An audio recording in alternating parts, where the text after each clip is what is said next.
Varicose veins కి సరైన చికిత్స కోసం సంప్రదించండి ఎవిస్ హాస్పిటల్. నమస్కారం. విష్ణు పురాణం 26వ భాగంలోకి వచ్చాం. ఉషాపరిణయ గాథని ముందు భాగంలో తెలుసుకున్నామండి. అయితే ఇప్పుడు పౌండ్రక వాసుదేవుడి కథ చెప్పుకుందాం. కాశీపురాధీశుడి పేరు పౌండ్రక వాసుదేవుడు. ఈ వాసుదేవుడు పేరు ఎప్పుడైతే తనకు పెట్టబడిందో తను కృష్ణుడితో సమానమని అతను భావించేవాడు. తనకి సాటి ఏ రాజు లేడనే లాంటి ఒక గర్వం ఉండేదట అతనికి. తన పేరు తగినట్టు వాసుదేవ నామధేయానికి పైగా ఏమిటంటే పరవాసుదేవ తత్వం ఒకటి ఉంది, భగవతత్వం. విష్ణుమూర్తిని వాసుదేవుడు అంటే కృష్ణుడనే చెప్పుకోవడానికి వీల్లేదు.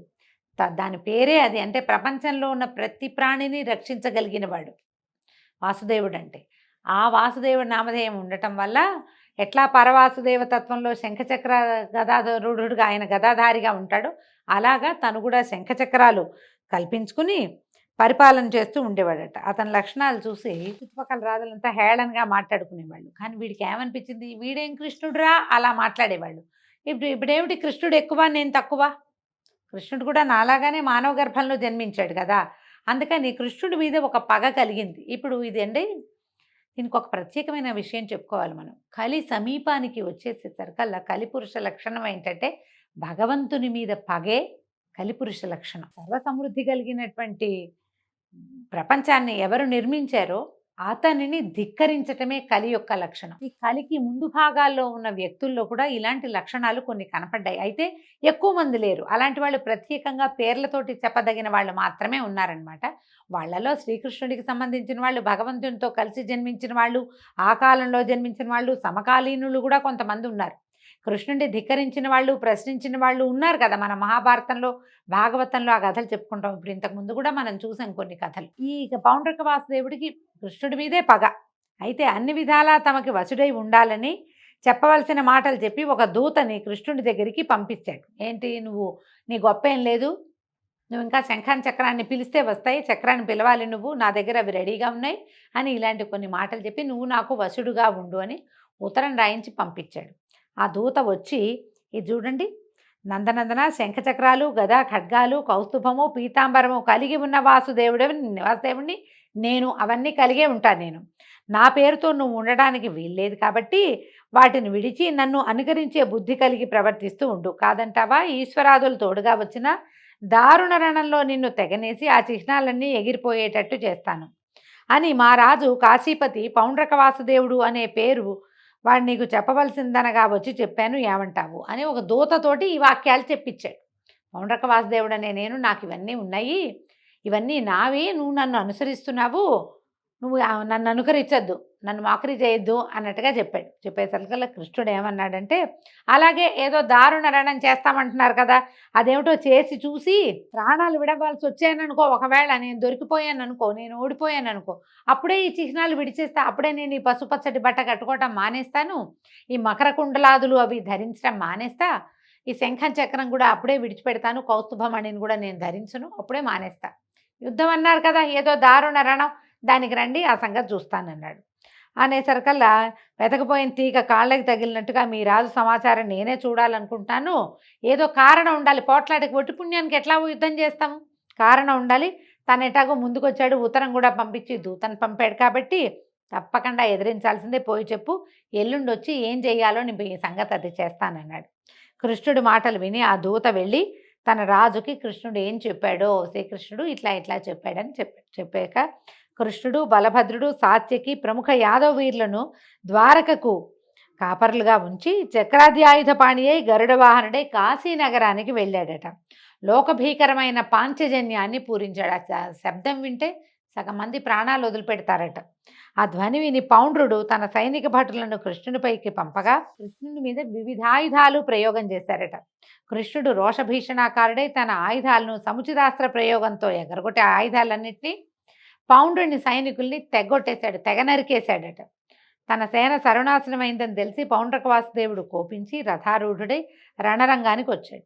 అచ్చంగా వేషమంతా వాసుదేవుని వేషమే. వానిని చూసి చిరునవ్వు మోముతో కృష్ణుడు ఇట్లా అన్నాడట, దూత చేత నాకు వార్త పంపావు కదా, ఆ పని ఏదో నెరవేర్చడానికే వచ్చాను, నీళ్ళు అని చక్ర ఆయుధాన్ని ప్రయోగించాడట. అంతే, ఎండుపుల్ల అగ్గిమంటకి ఆహుతైనట్టుగా పౌండ్రక వాసుదేవుడు కృష్ణుడి చక్రానికి బలైపోయాడు. పైనున్న దేవతలు పరమానందంతో కృష్ణుని స్తుతి చేశారు.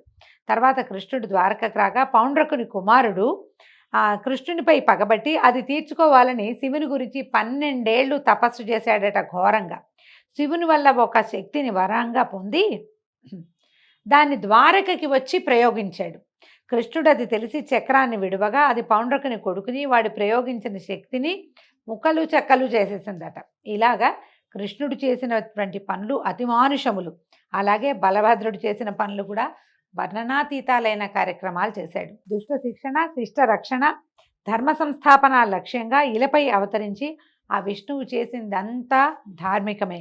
ఆత్మబంధువైనా సరే అధర్మ మార్గాన ప్రవర్తించాడంటే వానిని సమూలంగా నాశనం చేసిన ధర్మమూర్తి శ్రీకృష్ణుడు. దేవాదులు కూడా ఆశ్చర్యుని ఆనందాన్ని కలిగించే పనులెన్నో చేశాడు. దుష్ట శిక్షణ చేసి భూభారం తీర్చడమే లక్ష్యంగా నారాయణుడు ద్వాపర యుగాంతంలో కృష్ణునిగా యదువంశంలో జన్మించాడు. పాండవులకు కౌరవులకు ఆస్తి పంపకం నెపంతో కలహం కలిగించి ఉభయ పక్షాలని యుద్ధానికి సిద్ధం చేశాడు. ఇరు వర్గాలకి తోడుగా ఇలపై గల రాజులు ఎందరో వచ్చారు. మొత్తమంతా 18 అక్షౌహిణుల బలగం.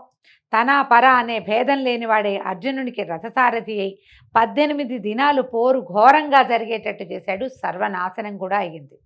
అలాగే యాదవులను చూస్తూ పరస్పరం వైరం కలిగించి వాళ్లలో వారు కొట్టుకు చచ్చేటట్టుగా చేశాడు. చివరికి తన అన్న బలరాముడు పరమపదానానికి వెళ్ళిపోయారు. అలా చెప్పగా మైత్రేయుడు మహాత్మా, ఆపదల్లో ఉన్నవారిని ఆదుకునే కృష్ణుడు తన వంశీయులకే కలహాన్ని పుట్టించి చంపటమేమిటి? బలరామ పద్ధతి ఏది? ఆయన ఎలా వెళ్ళాడు? ఎక్కడికైనా పరమపదానికి ఎలా వెళ్ళాడు? అది ఏదో వివరించమని కోరుతూ ఉంటే పరాశరుడు ఇట్లా చెప్పాడట. ఇది మౌసల పర్వం అండి, మహాభారతంలో మౌసల పర్వం. ఈ మౌసల పర్వం గురించి ఒక వీడియో కూడా చేశాం, మన ఛానల్లో ఉంది, చూడండి. అది ప్రత్యేకంగా కనపడుతుంది. కృష్ణ అవతారం సమాప్తి ఎలా జరిగింది అనేది మౌసల పర్వంలోనే కనిపిస్తుంది. అది ఇక్కడ చెప్పబడింది. యాదవులు ఇంద్రాదులకు కూడా తేరి చూడరాని బలపరాక్రమాలతో మితిమీరి ప్రవర్తించడం చూసి కృష్ణుడు ఇట్లా అనుకున్నాడట, వీళ్ళని అంతమొందిస్తే గానీ భూభారం తీరదు, ఆ పని చేయవలసిందే అనుకుంటూ ఉండగా దూర్వాసుడు కృష్ణ దర్శనం చేయాలని ద్వారకకి వచ్చి ద్వారం దగ్గర నిలబడి తన రాక కృష్ణుడికి చెప్పవలసిందని అక్కడున్న యాదవ కుమారులతో చెప్పారట. వీళ్ళు ఈ పని చేయకుండా దైవ నిర్ణయం వల్ల కృష్ణుని మనవడైనటువంటి సాంబుడికి గర్భవతి వేషం వేసి దూర్వాసుని ముందు వద్దకు తీసుకొచ్చి, అయ్యా దీనికి కొడుకు ఎప్పుడు పుడతాడు అని అడిగారట. అడగంగానే అసలు విషయం గ్రహించినటువంటి దూర్వాస మహాముని కోపం ప్రకటించే చూపుతో చూసి, దీనికి కొడుకు పుట్టడు, ఇనపరోకలి దీని కడుపులోంచి వస్తుంది, వెంటనే యుద్ధం ఆరంభం అవుతుంది, దానివల్ల ఘోర యుద్ధం జరుగుతుంది, యదువంశమంతా నశిస్తుంది, నా మాట బ్రహ్మ కూడా నా మాటని తప్పించలేడు, వీడు ఆడది కాదు, ఇది గర్భవతి వేషం, పొండి మూర్ఖులారా, మీరు మూర్ఖులు, చావడానికే పుట్టారు మీరని వెళ్ళిపోయాడు. ఆ యాదవ కుమారులు భయభ్రాంతులే కృష్ణుని వద్దకు వెళ్ళి జరిగింది చెప్పారు. ముని శాపానికి ఎదురీత చేయగలడు, కానీ చేయడానికి ఇచ్చగించలేదు కృష్ణుడు. చేయగలడు ఆయన, కానీ ఇదేమిటి, యదువంశ నాశనం ఎలాగూ తప్పదు, వీళ్ళు శాపగ్రస్తులు వీళ్ళు. కాబట్టి ఈ సమయంలోనే వీళ్ళు మదంతో కురుక్షేత్రంలో గెలిచిన వాళ్ళం మేమన్న ధోరణితోటి ప్రవర్తించటాన్ని దాన్ని చూసి కృష్ణుడు ఈ నిర్ణయాన్ని తీసుకున్నాడు. అందుకని ఏమన్నాడు, కొత్తగా వింటున్నట్టుగా ఆశ్చర్యపోయాడు, ఏమీ తెలియనట్టు ఉండిపోయాడు. తర్వాత పౌరులు బంధువులు వచ్చి పరి విధాలుగా ప్రార్థించిన మాట్లాడకుండా ఉండిపోయాడట. కొద్ది రోజుల్లో సాంబుని కడుపులోంచి దూర్వాసుని కోపానికి శాపం అన్నట్టుగా కడుపు చీల్చుకుని ఒక ఇనప రోకలి బయటకు వచ్చిందట. దాన్ని వీళ్ళు ఏం చేశారు, ఉగ్రసేనుడి దగ్గరికి తీసుకెళ్లారట యాదవ కుమారులు. ఆయన మాత్రం ఏం చేశాడు, బాగా ఆలోచించి అందరిలాగా విచారించి కాసేపు అయ్యాక చెప్పాడు, దీన్ని సానబట్టండి, ఆ రజను ఏదైతే పొడుస్తుందో సముద్ర జలాల్లో కలిపేసేయండి, అప్పుడు ప్రమాదం ఉండదన్నారు. అనేసరికల్లా మంత్రులు ఏం చేశారట, దాన్ని బాగా ఇచ్చేసి అరగదీసి ఆ రజనంతా సముద్రంలో కలిపించారు. కలిపితే అది ఒక తీరంలోకి కొట్టుకెళ్ళింది. అక్కడ ఈ రజనంతా తుంగగా దట్టంగా మొలిచి ఉండేదట. అయితే ఈ అరగదీసిన రోకలి ముక్క ఒక చిన్న ములుకు లాంటిది ఉండిపోయింది. వల్లగాక ఒక పడవలో దాన్ని తీసుకుపోయి సముద్ర మధ్యంలో వదిలిపెట్టించాడు. దాన్ని ఒక చేప మింగేసిందట ఆ ములుకుని. ఒక జాలరి ఆ చేపను పట్టుకుని దాని పొట్ట కోస్తే, చేపను కోసినప్పుడు దాని పొట్టలోంచి ఈ ఇనప దింత ములుకు లాంటిది బయటపడింది. పడేసరికల్లా వాడు తన స్నేహితుడైన ఒక వేటగాడికి అది ఇచ్చాడట. ఇది చాలా పదునుగా ఉంది చూడమంటే వాడేం చేశాట, తన బాణం కొసకి దాన్ని ఇట్లా ముళ్ళులాగా మాడాలకి కొస కావాలి కదా, ఎడ్జ్కి దీన్ని ఇట్లా పెట్టుకొని ఉంచుకున్నాడు. ఇక ద్వారకలో ఎన్నో దుర్నిమిత్తాలు కనపడ్డాయట. కుక్కలు నక్కలు ఇళ్లల్లోకి వచ్చేయటం, ఇళ్ల మీదకి ఎక్కి అరవటం, కాకులు గుడ్లగూబలు కలిసి ఇళ్లల్లో కూయటం, గబ్బిలాలు ఇళ్లల్లోకి ప్రవేశించటం, పట్టపగలు మింట చుక్కలు కనపడడం, అకాల మేఘాలు, మేఘాల్లోంచి వర్షం, ఈ రక్తపు వర్షం కురవడం, పురవరి వీధిలో క్రూర మృగాలు బయటకు వచ్చేయటం. మనం ఇప్పుడు చిరుత సంచారం అని వింటుంటాం కదా. చిరుత సంచారం ఏంటంటే దుర్నిమిత్తం అట, మంచి సంజ్ఞ కాదు. అవి ఎక్కడ ఉండాలి, అడవుల్లో ఉండాలి. ఊళ్ళల్లోకి వచ్చేయటం మంచిది కాదట. భయంకరంగా కూతలు, గ్రహాలని వక్రగతిన సంచరించడం, పట్టపగలే కనిపిస్తూ ఉండటం, ఆవిరితోటి అగ్గి మంటలు వచ్చేస్తూ ఉండటం, ఇవన్నీ యదువంశం వినాశం కాబోతోంది అనే దానికి సూచనగా కనపడేవి. అయితే ఒకనాడు ఉద్ధవుడు వచ్చి కృష్ణుడి దగ్గరకు వచ్చాడట. కృష్ణ, నీకు తెలియంది కాదు, ద్వారకలో దుర్నిమిత్తాలు కనపడుతున్నాయి. మరి నీ పుత్రమిత్రాదుల సంరక్షణ ఏమిటి, ఏం చేయబోదాము, ఇప్పుడు ఏం చేద్దాము అని అడిగితే ఈయన చెప్పాడట కృష్ణ పరమాత్మ వాక్యాలు చూడండి. ఉద్ధవ, ద్వాపరయుగం అయిపోవచ్చింది. భూభారం తీర్చడానికే నా రాక. యుద్ధాలలో దుష్టుల్ని చంపించాను. మిగిలింది ఏంటంటే ఒకంత యాదవ వంశం. దీన్నే అంతమొందించాలి. చేజేతులా నేనది చేయటం లోకధర్మానికి విరుద్ధమని తంత్రం వేశాను. అదే మునిశాపం. నేనది మళ్ళించగలను, కానీ వీళ్ళంతా గతి తప్పి ఉన్నారు. వీళ్ళంతా సద్గతి పొందాలి వీళ్ళు. అందుకని ఇక నీ మాట ఏంటంటే, నువ్వు నన్ను మనసులో ధ్యానిస్తూ ఉండు, నీకు ముక్తిని కలిగిస్తాను. నేను కూడా ఈ నరరూపాన్ని, మానవ రూపాన్ని విడిచి దివ్యపదానికి వెళ్ళిపోతాను. తర్వాత ఈ ద్వారక సముద్ర జలాల్లో కలిసిపోతుంది. ఈ వాక్యాలు పరమ రహస్యాలు మనసులో పెట్టుకో, వెళ్ళు. నువ్వు మాత్రం నా నామధ్యానం చేసుకుంటూ ఉండని ఉద్ధవుడిని పంపేశాడు. ఉద్ధవుడు ఏం చేశాడట, గంధమాదన పర్వతానికి వెళ్ళి బదరికాశ్రమంలో నరనారాయణులు ఏ స్థానంలో తపస్సు చేశారో అక్కడే తపస్సు చేసుకోవటం మొదలుపెట్టాడట. ఒకనాడు దేవదూత అమరావతి నుంచి కృష్ణుడిని దర్శనానికి వచ్చి ఇంద్రుడి మాటగా ఏకాంతంలో చెప్పాడట. దేవా, నువ్వు మహాత్ముడివి, భూభారాన్ని తీర్చడానికి మానవుడిపై ఇల మీద జన్మించావు. తర్వాత వాళ్ళకి మానవులకి కలహాలు కలిగించి యుద్ధాలు మహోద్ధతంగా చేసావు. ఆడవాళ్ళు తప్ప మగపురుగులు లేకుండా చేసేసావు. ఇక మిగిలిన వాళ్ళు మీ యాదవులు, వీళ్ళను కూడా అంతమొందించి ఇక నువ్వు పరమపదానికి చేరవలసిందిగా కోరుతున్నాను. కాలగమనాన్ని లెక్కించాలి. నువ్వు 100 ఏళ్లకి మించి భూమి మీద ఉండటం భావ్యమా అంటే 100 ఏళ్ళు లేవు కృష్ణుడికి అని చెప్తోందండి పురాణం.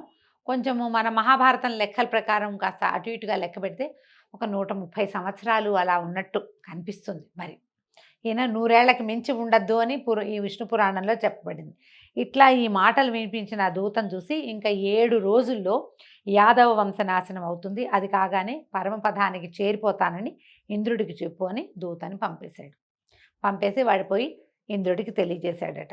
తర్వాత యాదవులు విష్ణుమాయా ప్రేరితులై ప్రభాస తీర్థంలో స్నానం చేసి మహోత్సవం పేరుతోటి మద్యం తాగి మత్తెక్కి మాటకి మాట మీరి బాహాబాహి కచాకచి ముష్టాముష్టి పోరాడటమే కాకుండా అస్త్రశస్త్ర ప్రయోగం చేసి దానితో చాలక కత్తులతో పోరాడుకుని అది సరిపోక సముద్రం ఒడ్డున ఉన్న తుంగ తీసి దాంతో బాదుకోవటమే కృష్ణ మాయ వల్లే ఇది జరిగిందట.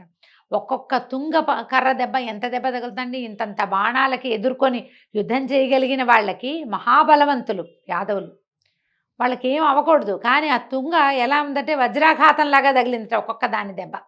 అందరూ ఒకళ్ళ తర్వాత ఒకళ్ళు మరణించారు. శంఖచక్ర గదా శార్గాలు కృష్ణునికి ప్రదక్షిణంగా తిరిగి వైకుంఠానికి వెళ్ళిపోయాయి.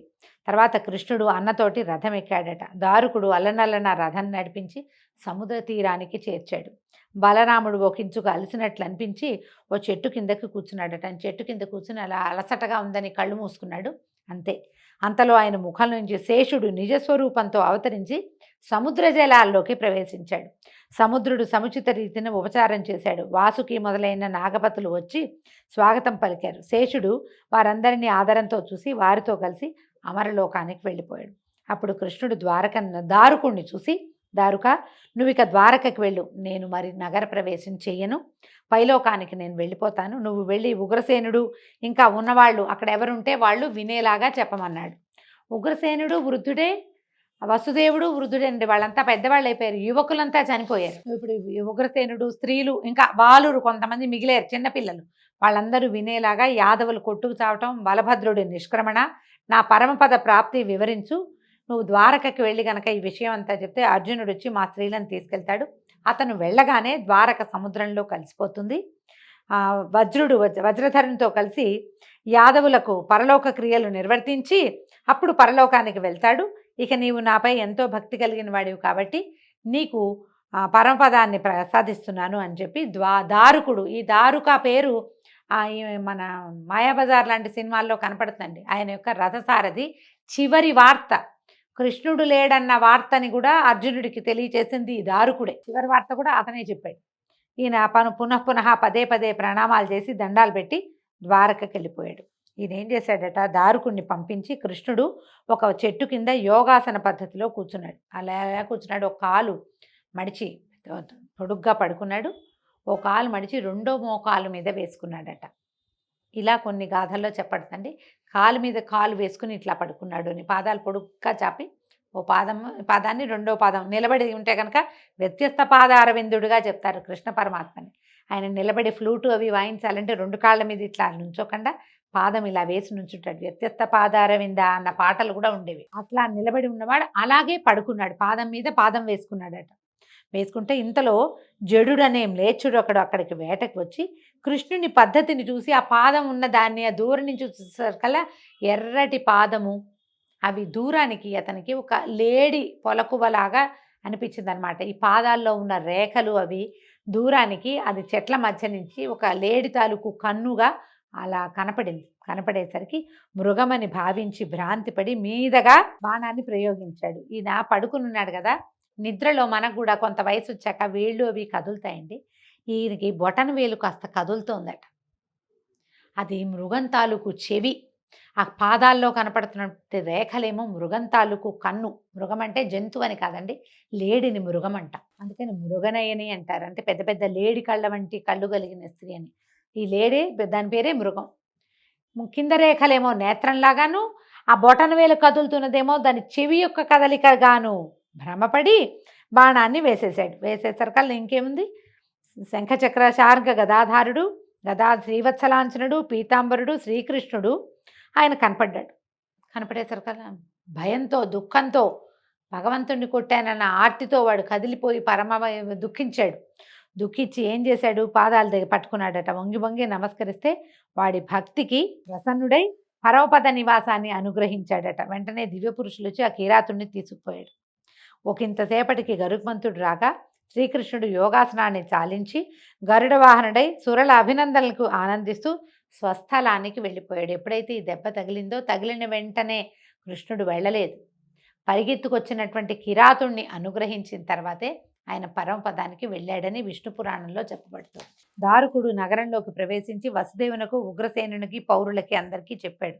యాదవుల మృతి, బలరాముని గమనము, శ్రీకృష్ణుని స్వస్థానగతి విని వారంతా ఎంతో చింతకి లోనై ఉండగా ఆ సమయంలో కృష్ణుడిని చూడాలనే కోరికతోటి అర్జునుడు వచ్చాడు. దారుకుడు ఈ మొదలు జరిగినవన్నీ చెప్పగా అతను మిగులు దుఃఖించి సేన వసుదేవులతో కలిసి బలభద్ర వాసుదేవుల కళేబరాలు చూసి మనసులో అనుకున్నాడట. సృష్టిస్థితిలయాలకు కర్త అయిన వాసుదేవుడు సముద్ర తీరాన ఏకాకిగా ఎవరూ తోడు లేకుండా ఒక కిరాతుని బాణాలకి గురై ప్రాణం విడిచాడా అకట అని ఎంతో విచారించాడట. తర్వాత శ్రీ రుక్మిణి సత్యభామాదులు యనమండ్రు కృష్ణునితో సహగమనం చేశారట. అలాగే రేవతి అగ్నికి తన తనువు నర్పించి బలభద్రుని అనుగమించింది. దేవకి వసుదేవులు, ఉగ్రసేనాది బంధువులు కూడా అలాగే వెళ్ళిపోయారు. అర్జునుడు వ్రజుడి చేత ఆ యాదవులకు పరలోక క్రియలు చేయించి ద్వారవతికి వచ్చాడు. అందరూ చూస్తూ ఉండగానే ఈ పారిజాతం రివ్వున ఎగరి గాలిలో కలిసిపోయి అమరావతికి వెళ్ళిపోయింది. ద్వాపరం ముగిసింది. కలిప్రవేశ లక్షణాలు కనపడడం మొదలుపెట్టాయి. ఇలా అయిన తర్వాత ఏం చేశారు, ద్వారకలో ఉన్న వాళ్ళందరినీ తీసుకెళ్ళి ఈయన ఒక రమ్యమైన ప్రదేశాన్ని, శుభ్రంగా ఉన్న ప్రదేశంలో ఉంచాడట. ఆ సమయంలో కృష్ణుని అంతఃపురం తప్ప మిగిలిందంతా సముద్ర జలాల్లో కలిసిపోయింది. అయితే వాసుదేవుడు భక్తవత్సలుడు కనుక అక్కడ ప్రత్యక్షంగా స్వరూపంలో ఉంటాడట. ద్వారకలో ఆయన నడిచాడు, తిరిగాడు, అక్కడే పడుకున్నాడు. అక్కడే ఎన్నో రకాలమైన ఎంతోమందికి ఆశ్రయం ఇచ్చాడు, రక్షణ ఇచ్చాడు, ఎంతమందినో కాపాడాడు, కరుణించాడు, కోరిన కోరికలు తీర్చాడు, ఎంతమందితో కలిసి ఆటలాడుతూ నవ్వుతూ ఎంతమందితోటో కలిసి ఉన్నాడు. కాబట్టి ప్రత్యక్ష స్వరూపంలో ద్వారకా నగరంలో ఉంటాడని చెప్తారు. అందుకని అది పుణ్యక్షేత్రమైంది. విష్ణువు యొక్క విహార స్థలం గనక పాపనాశనము సకల సుఖ సంస్థానము అయింది. సకల ధనధాన్య సమృద్ధితో కళకళలాడుతూ ఉంటుంది ఆ క్షేత్రం. దాన్ని దర్శించడానికి వెళ్ళిన మానవునకు మాధవుడు మోక్షప్రదాతగా ఉంటాడు. ఆ తర్వాత ఏం జరిగిందో చూద్దామండి. అంటే అర్జునుడు కృష్ణుడి యొక్క మిగిలిన భార్యలందరినీ తీసుకెళ్ళాడు. ఆ తీసుకెళ్తున్న సమయంలో ఏం జరిగింది, ఎలా ఈ విష్ణు పురాణం ఇంకా కొంచెం ముందుకెళ్తుందో రేపు ఉదయం తెలుసుకుందామండి. అంతవరకు సెలవు. నమస్కారం.